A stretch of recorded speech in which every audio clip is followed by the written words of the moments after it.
Donald Trump's criminal trial in the Manhattan District is resuming today. David Pecker, publisher of the National Enquirer, is on the witness stand.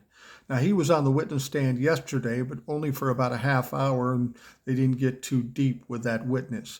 This is going to be interesting, though, because Donald Trump and David Pecker basically partnered up for this little scheme they called catch and kill and paying people off to keep their mouths shut. I'm sure he's going to have a lot to say, and since he's testifying for the prosecution, I doubt he's there to help Donald Trump. Now, prior to the start of these proceedings, there was a hearing to discuss Donald Trump's violations of the gag order.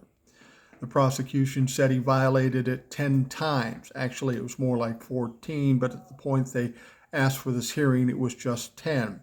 Now, during the hearing, they went through each of the violations. And the main take out of this hearing, what I'm getting from news reports, is that over and above everything else, Donald Trump and the lawyers for Donald Trump were really pissing off Judge Juan Marchand.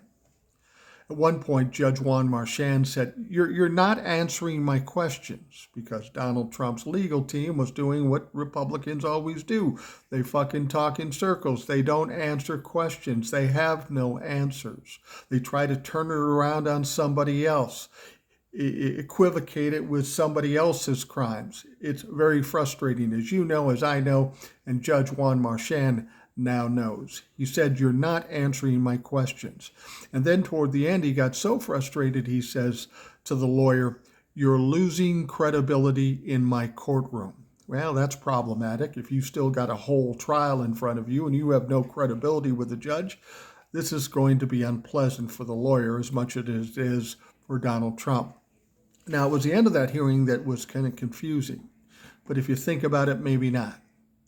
At the end of that hearing, Judge Juan Marchand said, I'm going to reserve my decision on the gag order violations. And you might think, well, why would you do that? I mean, are you just going to let Donnie Trump get away with it? I don't think that's the case. Let's look at the situation here. He's still got about a 5 or 6 hour court day with a serious witness and Donnie Trump and the lawyers in the courtroom.